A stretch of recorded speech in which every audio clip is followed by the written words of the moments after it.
नमस्कार साथीहरु, तपाईहरुलाई यस च्यानल बीपी रेग्मी क्लासेसमा फेरि पनि स्वागत छ। र आज मैले BBS first year business statics को मोडल सेट को क्वेशन नम्बर 18 लिएर आएको छु। यो 2020 को सेट ए को र क्वेशन नम्बर 18 आज हामीले गर्ने हो र क्वेशन नम्बर 17 सम्म मैले गरिसकेको छु र त्यो हेर्नको लागि यहाँ आई बटनबाट गएर हेर्न सक्नुहुनेछ। र आउनुस् पढौं question number 18। The following distribution shows the frequency distribution of weekly expenditure on foods of student in certain locality of Kathmandu metropolitan city. Describe the various characteristic feature of the frequency distribution. Also comment the nature of the distribution. र यहाँ expenditure दिएको छ है, हन्ड्रेड्समा दिएको छ भनेपछि यो 30 देखि 40 हैन कि 30 * 100 भनेपछि 3000 देखि 4000 हो भनेर हामीले बुझ्नुपर्छ यो एक्सपेन्डिचर को। र नम्बर अफ स्टुडेन्ट भनेको त्यस्तै 10 15 28 33 40 35 25 14 दिएको छ र एक्सपेन्डिचर पनि त्यस्तै गरी 30 देखि 40 40 देखि 50 गर्दै गर्दै 100 देखि 110 सम्म दिएको छ। र अब यो क्वेशनमा निकाल्ने के हो भन्ने कुरा नै इम्पोर्टेन्ट छ है। धेरै जना स्टुडेन्टहरुले यहाँ चाहिँ बुझ्दै बुझ्नुहुन्न कि यहाँ निकाल्ने के हो।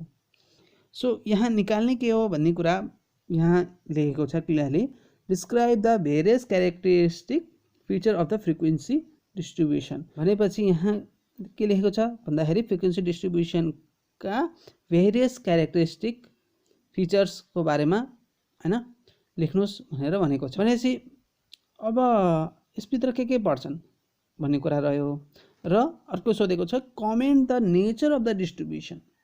अब हेर्नुस् है, यो जुन क्वेशन छ नि यसले तपाईको 3 वटा टपिक इन्क्लुड गर्छ। जुन यहाँ क्वेशन सोधिएको छ नि describe the various characteristic feature of the frequency distribution, यसले 3टा टपिक इन्क्लुड गरेको छ। के त भन्दाखेरि यसले मेजर अफ सेन्ट्रल टेन्डेन्सी पनि इन्क्लुड गरेको छ, यसले तपाईको मेजर अफ डिस्पर्सन पनि इन्क्लुड गरेको छ र यसले तपाईको स्क्युनेस एन्ड कर्टिसिस भन्ने च्याप्टरलाई पनि इन्क्लुड गरेको छ। ओके, यो तपाईले बुझ्नुपर्ने हुन्छ। र जुन नेचर अफ द डिस्ट्रिब्युसन यहाँ भनेको छ, नेचर अफ द डिस्ट्रिब्युसनमा भन्दाखेरि यो त तपाईले बुझ्नुपर्छ। के त भन्दाखेरि नेचर भन्ने बित्तिकै अब यसमा हामीले के लिनुपर्ने हुन्छ त भन्दाखेरि सिमेट्रिकल हो कि पोजिटिभली स्क्युड नेगेटिभली स्क्युड हो कि या मेसोकर्टिक लेप्टोकर्टिक या प्लाटिकर्टिक हो, के हो nature of the distribution. So त्यसको लागि हामीले स्क्युनेस र कर्टिसिस नै पत्ता लगाएर मात्रै भन्न सक्छौं। सो तपाईले के कुरा क्लियर हुनुस् भने जब नेचर अफ द डिस्ट्रिब्युसन भनेको हुन्छ क्वेशनमा तब हामीले स्क्युनेस र कर्टिसिस को दुईटैको टेस्ट गर्नुपर्ने हुन्छ। ओके, सो यो हामीले क्लियर भयो। र म तपाईलाई भनिसके describe the various characteristic feature of the frequency डिस्ट्रिब्युसनमा कसको कुरा गर्ने हो त भन्दाखेरि सेन्ट्रल टेन्डेन्सी को कुरा, डिस्पर्सन को कुरा र स्क्युनेस र कर्टिसिस को कुरा गर्ने हो भन्ने कुरा भनिसकेका छु। तर हामीलाई त्यसमा पनि best measure of central tendency को कुरा गर्ने छ। Best measure of central tendency को कुरा गर्ने हो भने त्यो mean. Okay, best measure of dispersion को कुरा गर्ने हो भने त्यो स्ट्यान्डर्ड डेभिएसन। ओके, र अर्को हामीले निकाल्न पर्ने स्क्युनेस र कर्टिसिस त भइहाल्यो। र अब जुन यो टेबल दिएको छ अब यसलाई हामीले कलममा लेखौं। यहाँ हेर्नुस् describing various characteristic feature of frequency distribution of weekly expenditure on foods of students. Okay, जुन एक्सपेन्डिचर दिएको थियो 100 मा, सो यो कुरा भयो 30 देखि 40 यहाँसम्म सार्यो है। नम्बर अफ फ्यामिलीज फ्रिक्वेन्सी हो, यो सबै सार्यो, सबै जोड्दाखेरि तपाईको हुन्छ 200। ओके, यो सबै जोड्दाखेरि अनि यो x भनेको तपाईको मिड भ्यालु हो है, मिड भ्यालु हो। भनेपछि 30 + 40/2 गरेर 35 हैन, lower limit plus upper limit upon 2 गरेर हैन, 30 + 40/2 70/2 भनेको 35, 40 + 50/2 गरेर 45। सबैमा 10 को फरक छ भनेपछि 10 जोड्दै जानुस्, 45 55 65 75 85 95 105 यो भयो। अनि अब यहाँ d डैश निकालेको छ। अब यसलाई पनि दुई तरिकाले गर्न सकिन्छ एक्चुअली। तपाईको अर्को के भन्दाखेरि मीन निकालेर है तपाईको सेन्ट्रल मुभमेन्टबाट पनि गर्न सकिन्छ। यसलाई मैले अर्को तरिकाबाट पनि गरेको छु र त्यसको लागि मैले एउटा भिडियो पनि बनाइसकेको छु। र त्यसमा चाहिँ हामीले x बार निकालेर गर्छौं है। अनि त्यसमा चाहिँ x - x बार को whole to the power 1, x - x bar को whole square, x - x bar को whole cube x minus x बारको होल टु द पावर 4 गरेर गर्छौँ। ओके, त्यो एउटा मेथड भयो। अनि अर्को मेथड यो हो जहाँ चाहिँ यो D dash is equal to X minus A by H गरेर गरिन्छ। Okay, X minus A by H गरेर गरिन्छ।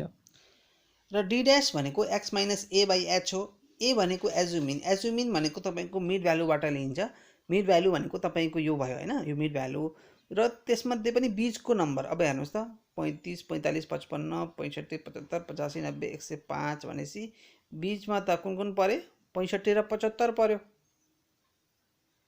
होइन, बीचमा त 65 र 75 पर्यो भनेपछि अब हामीले कुनै एउटा लियौँ। सो लेट्स से 75 लियौँ है, तर यहाँ चाहिँ 25 लेखेको छ भनेपछि त पक्कै पनि रङ लेखेको छ है। सो हामीले यसलाई सुधारौँ। X minus A by h भनेपछि यो एक्स माइनस के हो? यो ए भनेको 75, यो 75 हो, यो 75 हो। Okay, so X D dash is equal to X minus 75 upon 10 र एच भनेको क्लास इन्टरभलको डिफ्रेन्स है। क्लास इन्टरभल यो भयो, त्यसको डिफ्रेन्स भनेको 30 देखि 40 मा कतिको फरक छ भन्दाखेरि 10 को फरक। So D dash is equal to X minus 75 upon 10 र अब तपाईँको यहाँ एक्स भनेको कति छ? 35। सो 35 माइनस 75 अपन 10 गर्दाखेरि तपाईँको माइनस 40 अपन 10 गर्दाखेरि हुन्छ -4। ओके, अब एक्स भनेको यही छ भनेपछि 45 छ, 45 माइनस 75 भनेको -30, -30 अपन 10 भनेको -3।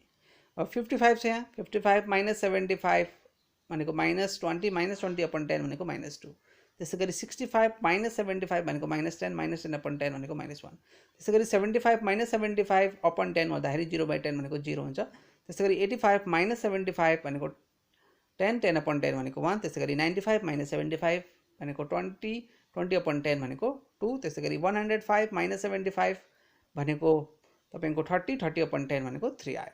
र यसपछि हामीले f into D dash whole square, f into D dash whole cube र f into D dash whole to the power 4 निकाल्न पर्ने हुन्छ। ओके, र एफ डी ड्यास, एफ भनेको यो हो नम्बर अफ फ्यामिलीज एफ, र डी ड्यास यहाँ छ भनेपछि 10 इन्टु -4 गर्नुहोस्, -40 आयो। 15 इन्टु -3 भनेको -45 आयो। 28 इन्टु -2 भनेको -56 आयो। 33 इन्टु -1 भनेको -33 आयो। 40 इन्टु 0 भनेको 0 आयो। 35 इन्टु 1 भनेको 35। 25 2 जा 50, 14 3 जा 42। सबै जोडिदिनुहोस्, तपाईँको समेसन एफ डी ड्यास भनेको तपाईँको कति आउँछ त भन्दाखेरि -47। ओके, -47 आयो समेसन एफ डी ड्यास। त्यस्तै गरी एफ इन्टु डी ड्यासको होल स्क्वायर भनेको f D dash into D dash. Okay, so f D dash यो हो, डी ड्यास यो हो भनेपछि -40 इन्टु -4 भनेको +160, -45 इन्टु -3 भनेको 135, -56 इन्टु -2 भनेको 112, -33 इन्टु -1 भनेको 33, 0 इन्टु 0 भनेको 0, 35 इन्टु 1 भनेको 35, 50 इन्टु 2 भनेको 100, 42 इन्टु 3 भनेको 126। अनि यो सबै जोडिदिनुहोस्, summation F D dash square भनेको तपाईँको आयो 701। त्यसै गरी एफ डी ड्यास क्युब छ होइन, एफ इन्टु डी ड्यासको होल क्युब भनेपछि हामीले के गर्ने हो त भन्दाखेरि एफ डी ड्यास क्युब भनेको f D dash square into D dash. Okay, f D dash cube भनेको के हो त? F D dash square into D dash.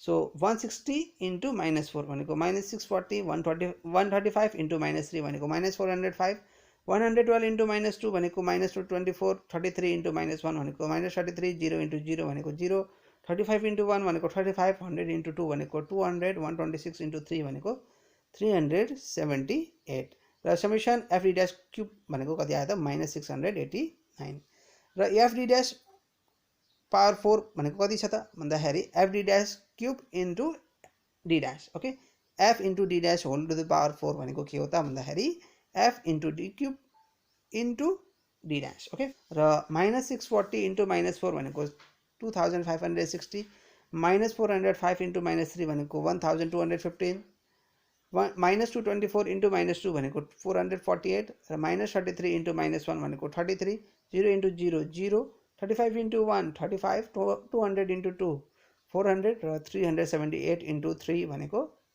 तपाईँको आयो 1134।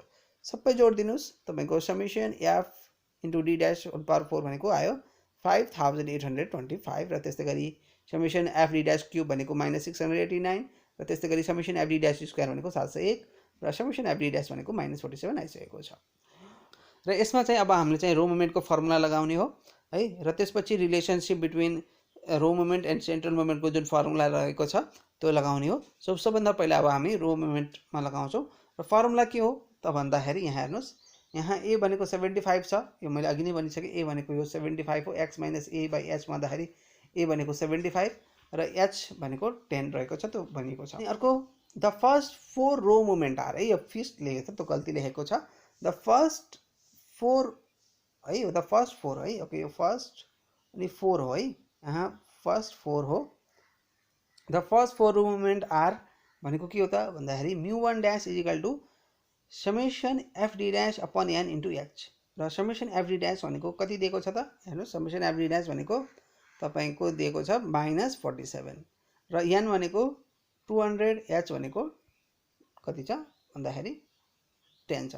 सो -47 अपन 200 इन्टु 10 गर्दाखेरि आयो -2.35। त्यसै गरी μ2 डैश निकाल्नुहोस्। μ2 डैश भनेको फर्मुला हो summation F D dash square upon an into H square, है यहाँ एच स्क्वायर छ, ध्यान दिनु होला। So summation F D dash square भनेको कति छ त भन्दाखेरि 701 छ। 701 अपन एन भनेको 200 भइहाल्यो, एच भनेको 10, 10 को होल स्क्वायर बस सल्भ गरियो। सल्भ गर्दाखेरि हाम्रो आयो 350.50। त्यसै गरी μ3 डैश को फर्मुला के हो त भन्दाखेरि summation F D dash cube upon an into h cube. अब समेसन एफ डी डैश क्यूबको भ्यालु हेरौँ। समेसन एफ डी डैश क्यूबको भ्यालु रहेको छ -689 अपन एन भनेको 200 र इन्टु एच भनेको 10 छ र एच क्यूब गर्दाखेरि 10 को होल क्यूब भयो र सल्भ गरियो। सल्भ गर्दाखेरि -34455 आयो। र μ4 डैश भनेको summation F D dash power 4 upon an into H को पावर 4 हो र summation F D dash power 4 भनेको तपाईँको कति रहेको छ 5825 र 5825 भयो, एन को ठाउँमा 200 भइहाल्यो, एच टु द पावर 4 भनेपछि 10 टु द पावर 4 र सिम्प्लिफाई गर्दाखेरि हाम्रो आयो 2,91,250। ओके यो हाम्रो आयो। र अब चाहिँ हामीले सेन्ट्रल मोमेन्ट र रो मोमेन्टको जुन रिलेसन छ त्यो फर्मुला लगाउँछौँ, किनभने हामीलाई यहाँ μ1 डैश μ2 डैश μ3 डैश μ4 डैशले मात्रै हुँदैन, हामीलाई यहाँ μ1 μ2 μ3 μ4 पनि निकाल्न पर्ने हुन्छ है। र यो जुन यो μ1 डैश μ2 डैश μ3 डैश μ4 डैश हो यो चाहिँ हाम्रो चारवटा रो मोमेन्ट हुन् भने, र अब जुन हामीले μ1 μ2 μ3 μ4 निकाल्छौँ त्यो हुन्छ हाम्रो सेन्ट्रल मोमेन्ट। र अब फर्मुला हेर्नुहोस्, the first 4 moment about mean पनि भन्छ है यो सेन्ट्रल मोमेन्टलाई। The first 4 moment about mean are μ1 is equal to μ1 dash minus μ1 dash. यो त μ1 त यो सधैँ 0 नै हुन्छ। अब μ1 डैश यो त सिधै काट्यो 0 भइहाल्यो। μ2 भनेको के हो त फर्मुला भन्दाखेरि μ2 डैश माइनस μ1 डैश को होल स्क्वायर। अब μ2 डैश कति रहेको छ त्यो हामी पछाडि हेरौँ। μ2 डैश भनेको हाम्रो 350.50 रहेको छ र μ1 डैश भनेको -2.35 रहेको छ। सो 350.50 माइनस -2.35 को होल स्क्वायर गर्दाखेरि आयो तपाईँको 344.9775 र μ2 लाई नै हामीले के भनिन्छ भेरिएन्स पनि भनिन्छ है। स्ट्यान्डर्ड डेभिएसनको होल स्क्वायर भनेको भेरिएन्स, μ2 लाई नै के हामीले के भनिन्छ भेरिएन्स पनि भनिन्छ। यो एउटा कुरा ध्यान दिनु होला।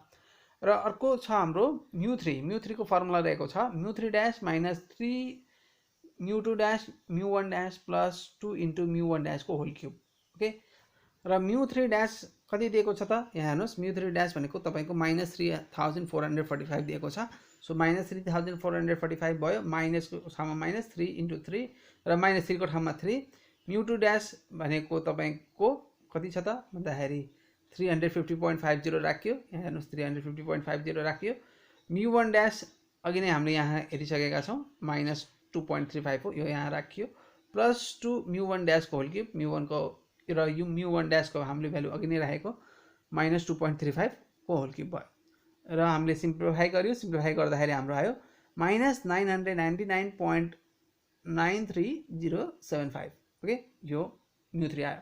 त्यसै गरी μ4 भनेको के हो त फर्मुला भन्दाखेरि μ4 dash minus 4 μ3 dash μ1 dash plus 6 μ2 dash μ1 dash को whole square -3 μ1 dash whole to the power 4 है। अब यो तपाईँहरूले फर्मुला चाहिँ घोक्नै पर्ने हुन्छ यो मेथडबाट गर्दाखेरि है।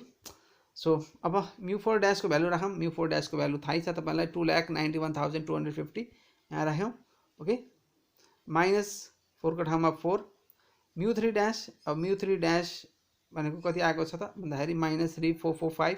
सो हामीले यहाँ राख्यौँ -3445 ब्र्याकेटमा लेख्नु होला है। अनि μ1 डैश भनेको कति रहेको छ त -2.35 हैन, यहाँ -2.35 अघि नै राखेको, +6 μ2 डैशको भ्यालु अघि नै हामीले यहाँ राखिसकेका छौँ। μ2 डैशको भ्यालु यहाँ रहेको छ है 350.50, सो यहाँ राखिदिनुस् 350.50। अनि त्यस्तै गरी μ1 डैशको होल स्क्वायर, सो μ1 डैशको भ्यालु अघि नै राखेको -2.35 को होल स्क्वायर -3 को ठाउँमा 3 μ1 डैशको भ्यालु -2.35 को पावर 4 भयो। र यसलाई हामीले सिम्प्लिफाई गरियो, सिम्प्लिफाई गर्दाखेरि हाम्रो आयो 2,70,389.3235। ओके, अब यो सिम्प्लिफाई गर्ने हो। र अब चाहिँ हामीलाई describing the various characteristic of the frequency distribution भनेको छ, र मैले तपाईँलाई भनिसकेँ त्यसमा हामीले बेस्ट कुराहरू निकाल्ने हो। के को त भन्दाखेरि सेन्ट्रल टेन्डेन्सीको, डिस्पर्सनको है, अनि स्क्युनेस र कर्टिसियस त निकाल्ने नै हो, र त्यसको नेचर पनि कमेन्ट गर्न भनेको छ। सो यहाँ हेर्नुहोस्, मेजर अफ सेन्ट्रल टेन्डेन्सीमा अब बेस्ट कुरा के हो त भन्दाखेरि मिन हो। So mean x bar is equal to a plus μ1 dash, यो फर्मुला चाहिँ तपाईँले घोक्न पर्ने हुन्छ। Okay, so mean x bar is equal to a plus μ1 dash भनेपछि ए भनेको अब यहाँ 75 अघि नै हामीले मानेको होइन, ए भनेको 75 र μ1 डैश भनेको कति छ त भन्दाखेरि तपाईको -2.35 रहेको छ। सो यो हामीले राख्यौँ, र राख्दाखेरि हाम्रो 72.65 इन 100 हो। 100 भनेपछि अब 72.65 इन्टु 100 गर्दाखेरि तपाईको आउँछ 7265। ओके, र मेजर अफ डिस्पर्सनमा अब हाम्रो बेस्ट मेजर अफ डिस्पर्सनको कुरा गर्ने भने स्ट्यान्डर्ड डेभिएसनलाई लिइन्छ, र स्ट्यान्डर्ड डेभिएसन भनेको हाम्रो √μ2 हो। अब कसरी हो त भन्दाखेरि तपाईको यहाँ हेर्नुहोस्, μ2 भनेको स्ट्यान्डर्ड डेभिएसनको स्क्वायर हो कि हैन, या μ2 भनेको भेरिएन्स हो। सो त्यसैले स्ट्यान्डर्ड डेभिएसन भनेको √μ2 हुन्छ, र μ2 को भ्यालु 344.9775 दिएको छ। सो यहाँ चाहिँ त्यही भएर standard deviation is equal to √μ2 भयो, र μ2 को भ्यालु यहाँ राखियो 344.9775, र यसलाई क्यालकुलेटरमा थिच्दाखेरि हाम्रो आउँछ 18.5736। अब इन रुपिस 100 हैन, र इन्टु 100 गर्दाखेरि हाम्रो आयो तपाईको 1857.36 है, यो पोइन्ट चाहिँ हैन है, गल्ती लेखेको छ 1857.36 हो। र अर्को कुरा त मैले तपाईहरुलाई भनिसकेको, स्क्युनेस र कर्टिसियस त निकाल्नै पर्ने हुन्छ। सो मेजर अफ स्क्युनेसमा β1 को फर्मुला के रहेको छ त भन्दाखेरि μ3 को होल स्क्वायर अपॉन μ2 को होल क्यूब। अब μ3 डैश लेखिएको छ, त्यो गल्ती लेखिएको छ है, यो गल्ती हो, यस्तो गल्ती नलेख्नु होला। μ3 को होल स्क्वायर अपॉन μ2 को होल क्यूब हो। ओके, μ2 को होल क्यूब डैश हैन। सो μ3 को भ्यालु कति रहेको छ त यहाँ हेर्नुस्, μ3 को भ्यालु -999.93075 रहेको छ। सो -999.93075 को होल स्क्वायर अपॉन μ2 को होल क्यूब हो। μ2 डैश हैन, यो गल्ती लेखेको छ, μ2 को होल क्यूब। सो μ2 भनेको कति छ त भन्दाखेरि 344.975 को होल क्यूब गर्दाखेरि तपाईको आउँछ 0.0244 है, 0.0244 आयो हाम्रो मेजर अफ स्क्युनेसमा β1 को भ्यालु। र यसमा यो distribution symmetrical, positively skewed, negatively skewed के हो त भनेर पत्ता लगाउनका लागि हामीले सिम्पली कसको भ्यालु हेर्छौं, μ3 को भ्यालु हेर्छौं है। र μ3 को भ्यालु नेगेटिभ आयो भने तपाईले त्यतिकै बुझ्न पर्छ कि यो हो एउटा लेफ्ट अर नेगेटिभली स्क्युड। यदि μ3 को भ्यालु पोजिटिभ भएको भए त्यो चाहिँ हाम्रो पोजिटिभली स्क्युड हुन्थ्यो, र राइटली स्क्युड पनि भनिन्थ्यो त्यसलाई। र μ3 इक्वल टु 0 भइदिएको भए त्यो चाहिँ सिमेट्रिकल हुन्थ्यो। ओके, सो यहाँ सिन्स μ3 इक्वल टु माइनसमा छ भनेको लेस देन 0 छ, त्यही भएर the given distribution is left or negatively skewed भयो। र त्यस्तै गरी अब हामी मेजर अफ कर्टिसियसमा अब तपाईको कोएफिसिएन्ट अफ कर्टिसियस निकालौं। β2 भनेको μ4 अपॉन μ2 को होल स्क्वायर हो। μ4 को भ्यालु हाम्रो कति रहेको छ त भन्दाखेरि 2,70,389.3235, र μ2 को भ्यालु रहेको छ 344.9775। सो यो भ्यालु राख्दैम, यहाँ राख्यौं, यो 344 पोइन्ट हो है, कमा हैन, पोइन्ट हो। र सिम्प्लिफाई गरियो, सिम्प्लिफाई गर्दाखेरि हाम्रो आउँछ 2.27, र β2 को भ्यालु यहाँ चाहिँ 3 भन्दा कम आयो। 3 भन्दा कम आयो भने त्यो डिस्ट्रिब्युसन हुन्छ प्लाटिकार्टिक है। यदि 3 भन्दा बढी आएको भए त्यो हुन्थ्यो लेप्टोकर्टिक, अनि एक्ज्याक्टली 3 बीटा 2 इजिकल टु 3 भएको भए त्यो हुन्थ्यो मेसोकर्टिक या त्यसलाई नर्मल कर्भ पनि भनिन्थ्यो है।